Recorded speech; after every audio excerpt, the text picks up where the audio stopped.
Oh, I'm live. Hello, everybody. Happy Monday. Happy Magic Monday with Faye.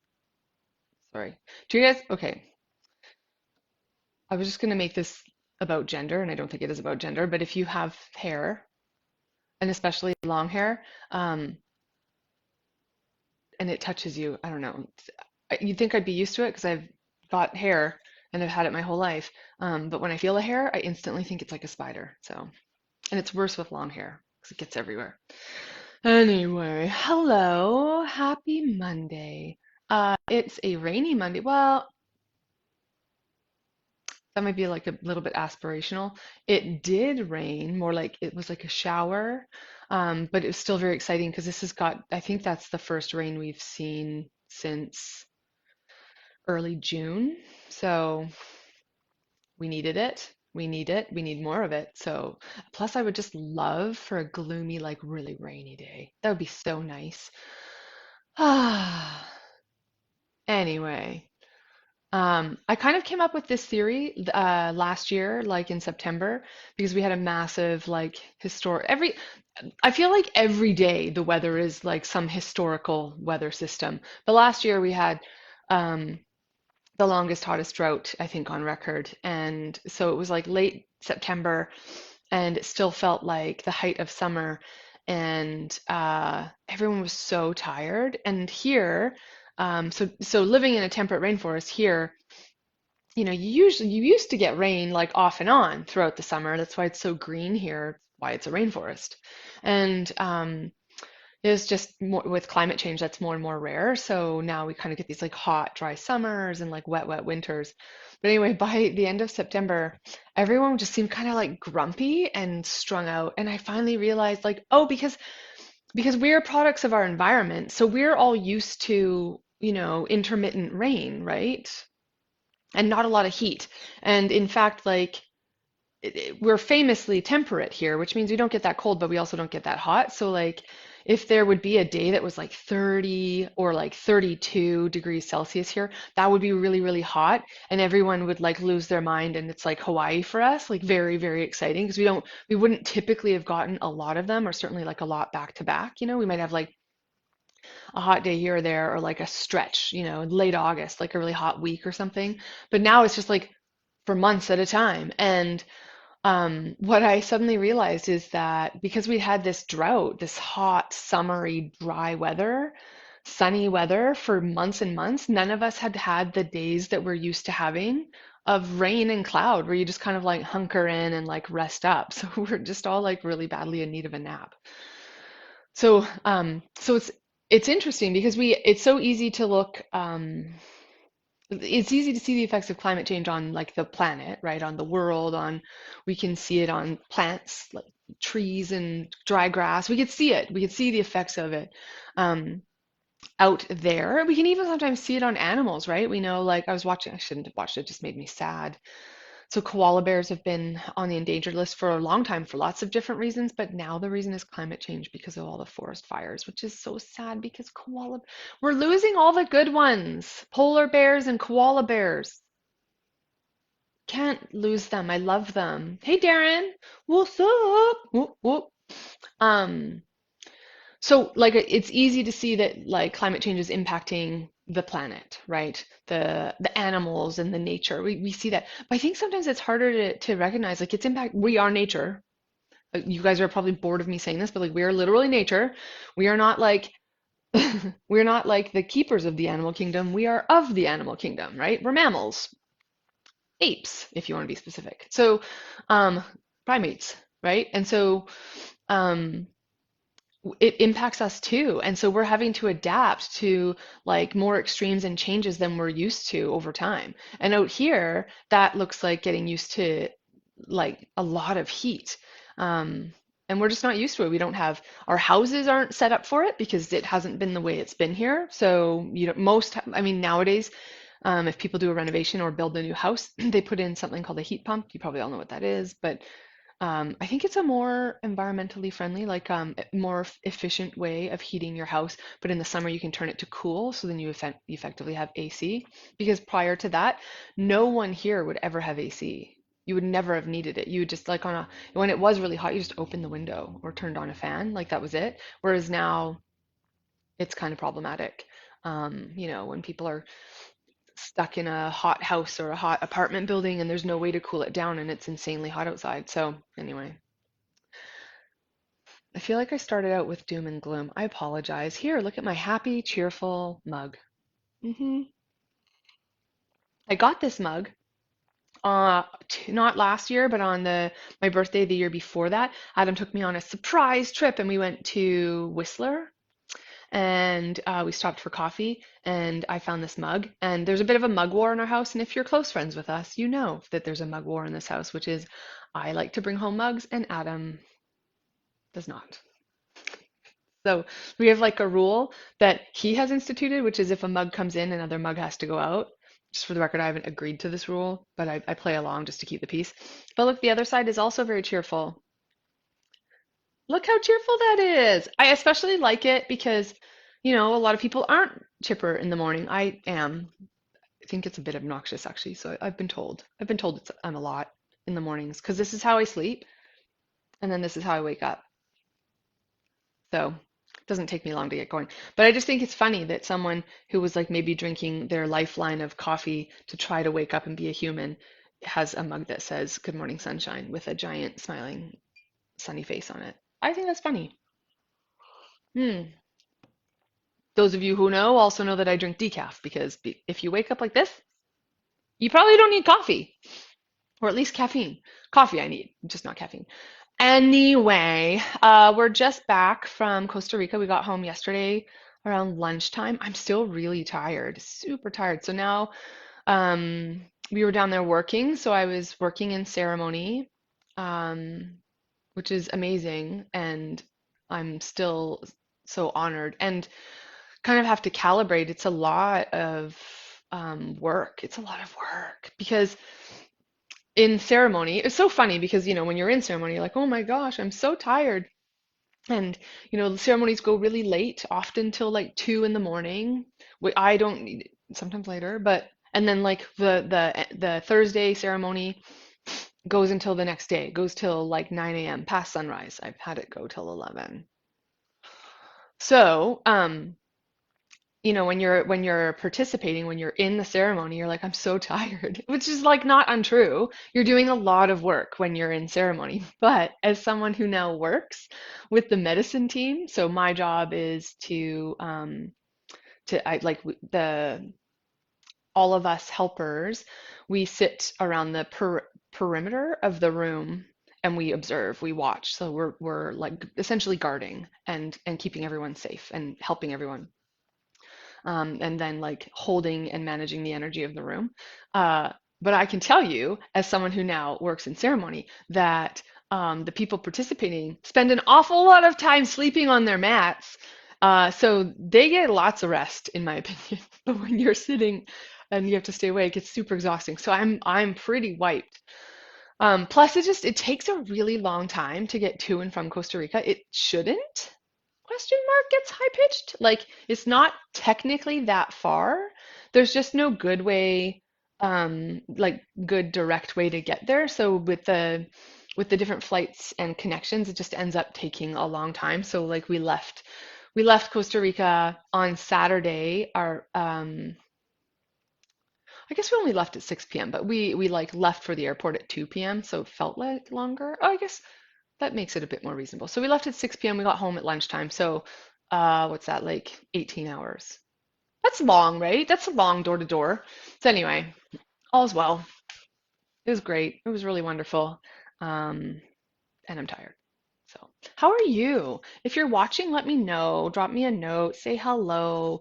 How was your weekend? What are you up to? How's your Monday? What are you drinking? Do you wake up early in the morning cheerful? Tell me. Tell me all the things. Is it raining where you are? Tell me. Tell me more things. While I eagerly await for people to interact with me, which is the best, um, I will start talking about the topic for today. So today, what I wanted to talk about was something that I'm noticing. Wow. Well, yeah, I'm sorry. Let me finish my sentence. You can tell I'm tired. I do this at the best of times. Probably a little ADHD. Probably. but when I'm tired, it's all bets are off. Um, so I'm noticing a lot of people. And I'm noticing, I mean, my clients are, of course, a cross section of people. So I'm noticing a lot of my clients kind of like bouncing up against some stuff that I've seen many times before. I've talked about it many times before, but since it comes up so frequently, I felt like it might be good to talk about it again today. So let's talk about making choices. And there's a million things we could talk about when it comes to decision making and making choices.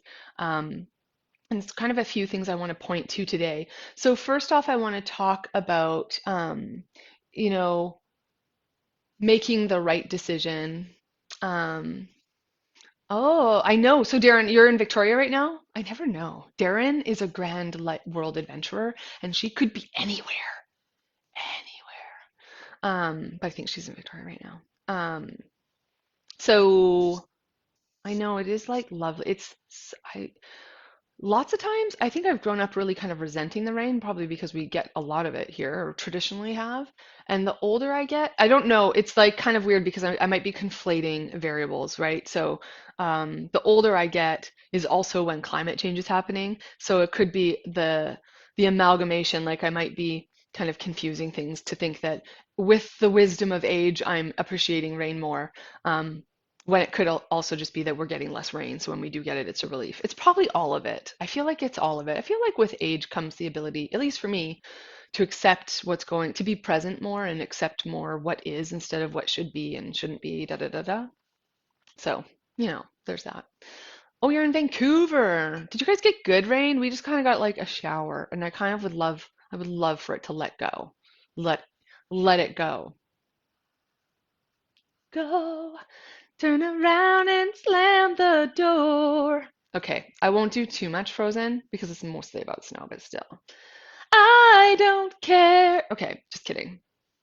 Hey Maria. Oh my God, we're live. Are you Europe side? You're Europe side right now. I don't know. You could be anywhere. You could be vacationing. You could be in Vancouver. Where are you? Tell me. Mm, it's also so delightful to see you on here live. I normally only catch you on the replay. Okay, I'm gonna be singing stuff today. I am so tired that I'm just silly. Bum, bum, bum, bum. Oh, you are in the Netherlands. Is that where you always are? Are you always in the Netherlands? Am I making things up? Are you on vacation? Oh, you're having a shitty day. Oh, I'm sorry. Well, if you're in the Netherlands, I mean, feel free to have a shitty day. I don't believe in making someone feel better. Sometimes we just need to have a shit day. You gotta have a shit day because then sometimes the other days are better. It's kind of like how we forget things, and that's okay because then we get to remember. Just in time to forget again, but then we get to remember. So I'm sorry, and I don't mean to make light of it. I'm sorry you're having a shitty day, and I hope that you are close to having at least the opportunity to crawl into bed and have a really wonderful sleep, and maybe it'll be a good reset. I'm sorry. And I hope whatever's making it a shitty day isn't something cataclysmic. Sending love to you. Oh my God, Maria. Hang on. Let me just lay on the floor. You know what? That would be a really funny Magic Monday and like probably very yeah, I'm like tempted if I just put the laptop on the floor and then laid sideways on the floor and we could all just talk about those moments. When you put so much effort into the business and nothing works. Oh God, and going through a divorce. Oh, my love, I'm so sorry. That's some hard stuff. Totally get it. And I can also see like going through a divorce would bring up so much. And then like, you go kind of pour yourself into your business maybe as a distraction, no judgment about that. And then when it doesn't work either, that would just be like, fuck off. Aw, I'm so sorry. I'd go give a good primal scream into a pillow. Sometimes life is hard. It super is. That's rough. Sending so much love. Reach out if you want to talk. I got 2 ears and I'm pretty good at using them. Yeah, if you just want to catch up, shoot the shit, bitch and moan, any of it is good. Happy for all of it. The offer stands. It goes for most of you guys. I say most of you so that some of you can get a little funky, like, oh, does she mean not me? Maria. Maria, you are not hijacking my life with your bullshit. I asked. So feel free to put that one down. You don't have to add to it. I literally asked how it's going for y'all. So, well, okay, well, it might be a good place to talk, actually. That's kind of part of what I'm seeing. So I'm seeing this with my clients, um, just kind of feeling stuck, feeling like things aren't going, the way they want them to, or maybe as fast as they want them to. Just for the record, like I say, my clients, this could be me. 100% of everything does not go as quickly as I want it to, nor the way I want it to. My mind is an amazing place. I could just leave a period there, but my imagination creates like possibility that is so stunning, which I really love. I'm not sad about it. However, one byproduct of that is that reality rarely measures up. Like, right? I mean, I'm living in Disney most of the time mentally, and so then I'm in this world that we all know quite well. Bit of a disconnect, right? So I so get it. And so got clients who are stuck. I've got a lot of people feeling, you know, I think in a lot of ways picking up on just what's in the world. Like we are at a tough point in history. We've had a rough fucking 3 years, honestly. Like probably more, many more, right? But it has been rough, and it's kind of like it's rough, and then you're like, surely to God it'll get better, but then it doesn't. And now that's not entirely true, right? So I want to be clear, like this is how well, we'll always find what we're looking for, but when we're in a rough point, it feels rough. Sorry, I saw something and wanted to make sure it wasn't like a giant spider. Oh God, hang on. I shouldn't go look. You can still hear me, so this will be a fun little adventure. Please don't be a huge thing. What are you? What are you? Oh, weird. That's funny. Not a spider. Everything's fine. Okay. Okay, everything's fine. It's just a sticker in a really weird place. I don't know how I've never seen it before. Anyway, what was I talking about? Yo, yeah, yeah. So like things are tough. We've all been through a lot. Life is what it is, etc.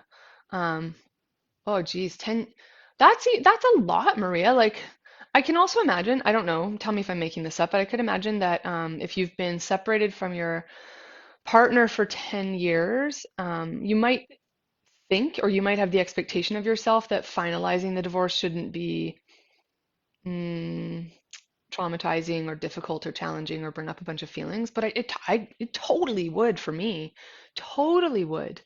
So I just so get it. So you're good in company. So I'll tell you, the people who watch my lives are incredible human beings, and there's no one reading this who isn't sending you some love. And if there is someone, then well, that's about them. They're not. Guys, I'm just punch drunk today.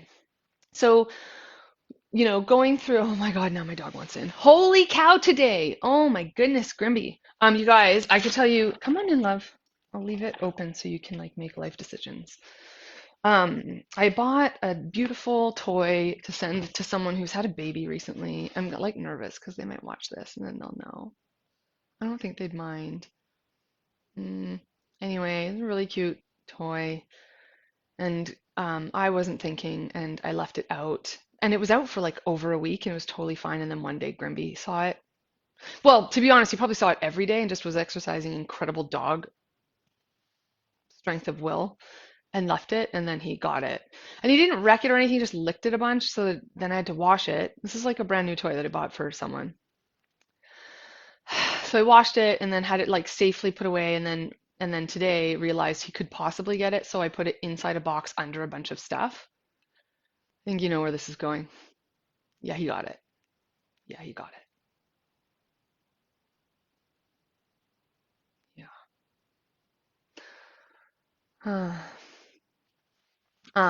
Yeah. So now I have to wash it again. So by the time they receive it, it will come with a lot of love already in it. So embarrassing. Anyway. Um, oh wow, that's definitely some healing work to do there, Maria. I'm so sorry that that happened to you. Infidelity is really tough. Brings up stuff. Brings up stuff, and the healing can take a long time, for sure. Thanks for being really brave and trusting us to hold that for you.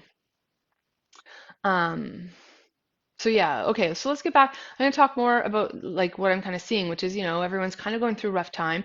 The world is going, we're like in a recession, interest rates are rising, people are feeling the financial pinch everywhere. So if you're feeling it, that's normal. And so like I definitely see it in clients and organizations that I'm working with.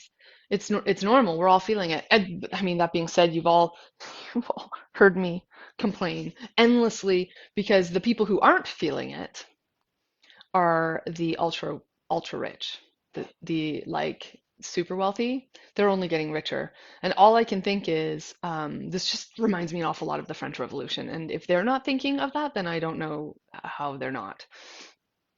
Um, Maria, you can't wreck it. You can't wreck anything. I love you deeply. I hope you have a restful night and that tomorrow looks better. Sending so much love. Yeah, and just ping me. Um, yeah, so looking at those kinds of things, it just that the when there is that kind of thing going on, like that it's a trickle down, right? So you feel the pinch. Like sometimes you might have felt like financially you were insulated before, you felt quite safe and secure before, and then some of these things, it's sort of like the long tail. Like you might not feel it at the very beginning, but as it trickles down through um, society at different levels, it hits you later. And so I've seen that happening to a lot of people. And in a lot of ways, I think it's really a gift, especially, if it's not something you've been cognizant of before, it can be really helpful to just understand what it's like for most people most of the time. Like to understand what it's like when you worry about money. And God bless the people who haven't had to worry about money. I grew up in deep poverty, so I always worried about money even when I probably shouldn't have, and there was literally nothing I could do about it. The effect of that, right? It's like essentially poverty trauma is that I always worry about it. It's always a fear of mine. Even if I don't need to be worried, there is a small, very young part of me that remembers the fear of not knowing if we had enough money to pay rent and wondering what that would mean. Wondering, my mom used to say we'd have to live in a tent. She was probably just venting. There were no other, it was just her and I, so she would vent to me, right? Not stuff a kid needed to know about. Because when you're 7, there's not much you can do to help pay rent. Um, but the conversation would turn to like, if we have to move, then we'll have to give away the pets because we can't afford to keep them. And that was so traumatizing to me, so upsetting. And so even though that's not my circumstance today, that's still that part of me can get triggered. And when it does, it's very primal.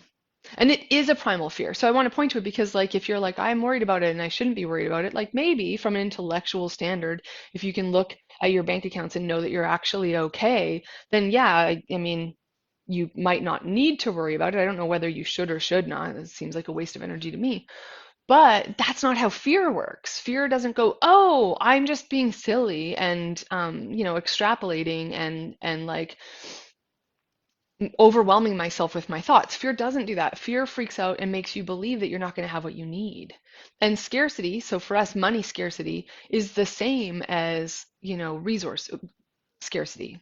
Money is a resource, obviously, but what I mean is it triggers the same fear that you might not have enough water or food to stay alive.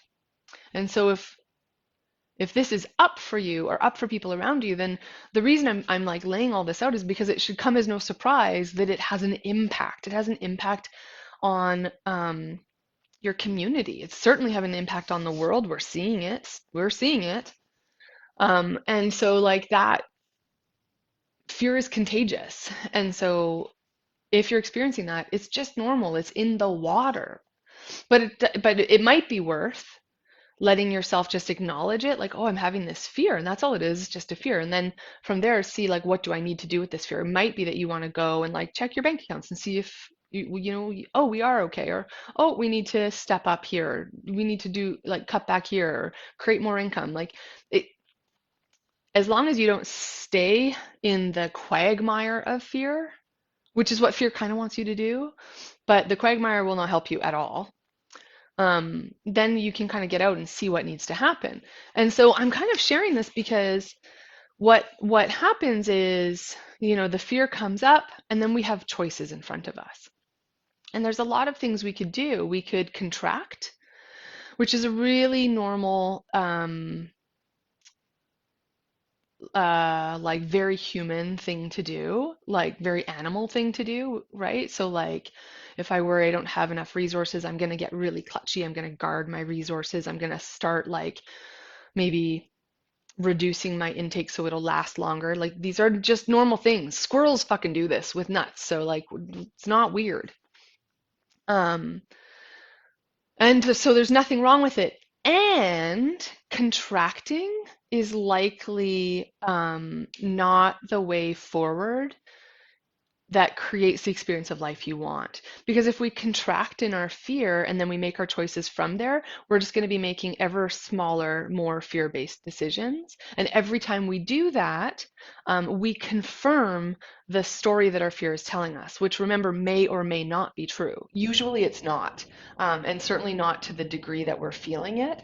And so it's just a place to look. So the normal thing is to contract. And again, that's normal and fine. I'm not saying don't contract, but notice that's what's happening. We need to have a little bit of awareness. So it's sort of like having the awareness that you're going through, like an antique store and there's a lot of breakable things and it's very tight to move around. You don't want to be flailing your arms around or have like a big backpack on sideways and just not pay attention, be turning around and knocking things over and breaking them and causing more mess, right? We want to be cognizant of, you know, our situation, what's really going on. Like we want to be aware of our circumstances and our surroundings so that we can choose accordingly, right? So we want to be perhaps a little bit more aware. Oh, I'm having a really like strong fear response, or gosh, I have clients completing or whatever, and I'm feeling really nervous. I feel like I'm going to contract. That's okay. Again, it's all okay, but it might be worth checking in and going, oh, I can feel myself wanting to contract. Is that contraction going to move me towards what I really do want? Because the thing about fear is that we rarely are from fear moving towards our desire. We try to move away from our fear. And ironically, we tend to end up more in it, right? So this is what I want to talk about. Our choices really matter in these moments because it's how we'll help to see where we are and locate ourselves and our central nervous systems, because we can regulate ourselves. We can regulate our central nervous. There's a million things you could choose to do, you know, and that things that we could choose to do that would open us up, that would help us feel grounded and steady. And from that place, we could look ahead and remind ourselves of where it is we're trying to get to and see, do I need to be more creative right now? Do I need to find a detour? Do I need to take like a brief little pause, or do I actually, instead of contracting, which tends to freeze us, right? We tend to kind of like pull inwards and conserve. When we're contracting, we're conserving energy. Do we need to take a look and go, oh, now's the moment that instead of contracting, what I need to do is open and expand and be in trust with the universe, be in trust with myself, be in trust with the world, and be in trust with the vision of life I'm trying to create, the experience I want to have. Is contracting part of the vision of the experience of life you want to have? I am willing to lay down money that it is not. I'm willing to bet dollars that contracting, tightening, constricting, and playing smaller and smaller and smaller is nowhere on your vision board, right? And so we have to be aware if that's what we're doing, because from that state, we're not going to naturally move forward. We're not going to look at our milestones and adjust them if we need to. We're not going to go, this isn't working, but what would work? We're going to go, this isn't working. It's all fucked. Everything's terrible. I'm failing. I'm out. I'm going to quit. That's what we normally do. We get a little scare or a little disappointment, and then we wallow in it till it becomes a big scare and a big disappointment. We make it really meaningful about us. We make it meaningful about what we're trying to do. We're never going to be able to do it. And we're choosing from that place. We choose not to maybe share our ideas. We choose not to reach out and connect with people. We choose not to talk about our work and then wonder why our opportunities dwindle. And this is why it's so important to be aware of what's going on internally, because we are always choosing to do things, but a lot of the time we aren't aware of what we're choosing. So we're choosing subconsciously. That's great if everything's coming up roses. I mean, maybe I actually don't know if it's great. But if it's not, you're going to be subconsciously choosing actions that have you um, confirm your fear and have you play smaller. And it will ultimately move you away from the security and stability you're trying to create. It doesn't work. Trust me, playing smaller, um, contracting around your fear doesn't work. I have empirically tested this myself, and I can tell you it doesn't work. It will cost you everything. It will cost you everything. So instead, we need to check in and just be really cognizant to what's going on, because then I can go, oh, I'm feeling really tight and constricted. Maybe now's not the time to sit and work on growing my business. I'm not saying give it up for a month. I'm saying give yourself like 2 fucking hours and go outside for a walk. Leave your phone in the car and go for a walk. Go sit with your feet in the ocean or lake or whatever. Go be around trees. I am very intentionally using things like water and nature, like trees, because they are scientifically proven to help anxiety and depression. I'm not talking, well, it would help clinical anxiety and depression, but I'm speaking more specifically of the state of feeling anxious or feeling depressed. Because the thing that you're going to naturally do is likely not going to help you. It's going to increase the state of your fear, increase the state of your frustration or discouragement, right? So go out and, like, the saying, most things work better if you turn them off for a while and then turn them back on. Let yourself go turn off. Go be out in the world. Take your dog for a walk. Go visit a friend. Drink water. Drink water and go outside. That's, always going to help. So, um, it's so key. It's so key because I'm seeing over and over again, I'm seeing clients choose from this state of constriction and they choose tighter, they choose smaller, they choose fear. And it's not working for them. And it's heartbreaking to see from the outside. And I'm not saying this because I don't ever choose that. Of course I do. But these days I'm, obnoxiously aware of it. I'm obnoxiously aware of it. I'm aware of the state of what's going on inside of me, and I'm aware what's going on in my body, my nervous system. Like, I've got a lot of love for that little furry creature of me. Um, just scared. Just scared is the same reason those squirrels, when they see me, kind of are like, ha, and then run away. I'm not going to hurt a squirrel. I would love to hug one. I would love it. They look so soft. Their little cheeks. God, I'm never going to hurt one. But their natural response is, oh, you see them. They don't go, a human. Ah, they go, ah, and then they run away and hide. So I'm seeing people choose this, and it's painful because of course they're not then creating the results they want, and then they're making up stories about why that is. And the only reason is just that they've chosen not like they've chosen to stop moving forward, or they're choosing the same thing every time. They're giving up, and then they're letting that story, oh, see, it never changes. And it's like, yeah, well, it's not changing, not because like destiny or not because you can't do it. It's because you're taking the same small action. The action you're taking is aligned with the outcome you're receiving. I'm going to say that again because it's almost always true. The action you're taking is going to be aligned with the results you're achieving. Of course, and you're all looking for like the one little back door where you're like, well, what is not true about this? The action you're taking is almost always going to create the results that you're achieving. And so if you're not creating a lot of results, consider you might not be taking the action. And here's the thing, a lot of times we think, maybe this is less about choice. I'm just on a rip now. I'll talk about choice some other day. These are all choices, but still, you know what I mean. I'm noticing a lot of people spending a lot of time in the fear, in the thoughts about what's not working, And like a lot of time. I mean, a lot of time. I mean, lots of their waking moments. Any spare thoughts go into this. It's fine. There's nothing wrong with that. Kind of sucks. It's a shitty experience. They feel small. They're in like the experience of fear and this like constricting, tight, self-diminishing, disempowering story about themselves and the world. Um, and then they think the thing's not working. So that then the thing to do is to constrict more, contract more. And that is creating exactly what you would expect, which is not the results they want. It's not going to work. It's kind of like if I'm worried that my seeds won't grow, so then I don't put them in the dirt, but then go stare at the garden, I'm not going to get some fucking carrots because I didn't put the seeds in, right? So you can't contract and then expect expansive results.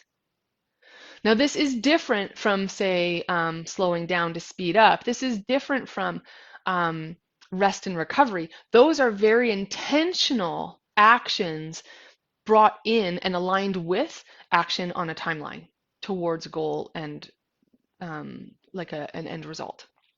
Right? So it's a very different thing than I'm talking about. I'm talking about a fear-based contraction that gets you out of action. So if you are not seeing the results you want, consider you haven't done what it takes. And you don't have to then make that mean, oh, I'm a shitty person, I didn't do what it takes. No, it's fine. Like you just didn't do what it takes, right? Like it's not the end of the world. Now we can pivot. Now we can take a look. Well, what have you been doing? A lot of the times, if we're really honest, we're not doing much. Right? So what we want to do is be really honest. What action am I taking? Because here's the thing, all that time we spend spiraling in fear, spiraling in doubt, spiraling and in the contraction, which is like an ever tighter. I'm trying to think of an example. It's like like if you've got cats or dogs, they can like curl themselves into like a smaller shape than you can believe and is just like tighter, tighter, tighter. It's like that. It's like just continually shrinking inward. Being in that space takes a lot of energy. It's kind of funny because your fear wins, right? That's all your fear wants is for you to stop. So if your fear can trap your attention and get you into the constricting, contracting, boa constrictor knot of like hiding away, like playing less, being tighter with it, like conserving, conserving, conserving, you're going to stay stuck doing nothing. And then your fear wins because you didn't risk anything. You didn't risk winning, which means you also didn't risk losing. The funny thing is we all know you're of course losing because you're not getting what you want, right? So the trick of it is instead in that moment that we need to like go reset ourselves, like I said, like step away from the thing that you're upset about and then get back to work. Because to generate the results, actions need to be taken. And now if you've taken these actions over and over again, it's still not working, well, that's fine. It just means don't keep doing that action, right? Definition of insanity, continue to repeat the same action and expect a different outcome. We need to change, we need to pivot, we need to get imaginative, we need to try new things, try more things. But what happens is you've spent all this time thinking about how it's not working, something's wrong with me, something's wrong with it, maybe I don't, blah, da, da, da, da. And it feels like you're doing a ton of work. You're doing sweet fuck all, actually, with nothing but love and deep respect, right? The only thing you're doing is tying yourself into a tighter knot of self-defeat. But it's exhausting. It is actually very, very exhausting to be in a state of fear. It costs a lot. It costs a lot of like cortisol. Like, so people who are in high stress situations for long periods of time experience a lot of health issues because we are not intended to be in high stress circumstances for a long time. They're meant to be a spike, right? You get that rush of adrenaline and then you can run, but you're going to be exhausted afterwards. But if you're in a prolonged state of like cortisol engagement with your adrenaline going like for what should be a sprint, but instead a marathon, you're going to be exhausted. You're not going to take action. So I hope you're starting to see like it's so important that we be aware of what's going on inside of us, and then in our heads. We need to know what the stories are so that we can actually stop and adjust accordingly. Go like, is there actually something for me to be afraid of? Sometimes the answer is yes, that's fine. But then what are you going to do about it? Because probably hiding your head in the sand isn't going to work, right?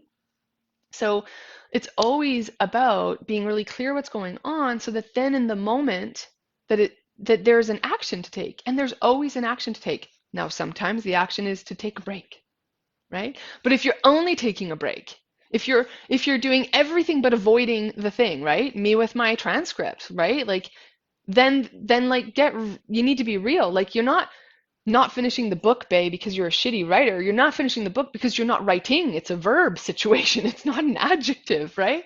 So we need to get really clear and be choosing from this place of what are the results that I want? Is my current state and the actions I'm taking from this state aligned with my desired outcome? If yes, carry on, my wayward son. Carry on my way. We're going to just, today's a singy day. Such a great song. I don't remember who sang it. I can't sing that kind of song very well, right? But I'm guessing that if you're not seeing the results that you want, the answer is no. No, I am not taking the appropriate actions. So I need to shift up my actions and try something new. Try anything new. Go for a walk, then come back and try something new. Get creative, call a friend, create some accountability, create some structure, anything like that. I could talk about this for 100 billion years, but I feel like you guys have got the message. So at that, I think I shall sign off for today. If you have questions about this or you have a specific example, I would love to talk about it live. I can come back. Yes, it is Kansas. Thank you. God, it's such a good song. Mm. Everyone go listen to Carry On My Wayward Son by Kansas. It's so good. Way better than I just sang it. Get some really good guitar in there. It's a great song to change your state to. Dance around, shake it off. Very important.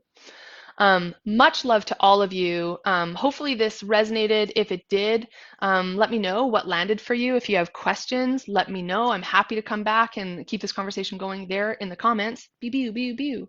And I hope you have an amazing week. And I hope you choose to expand and not contract. I'll talk to you soon. Ciao.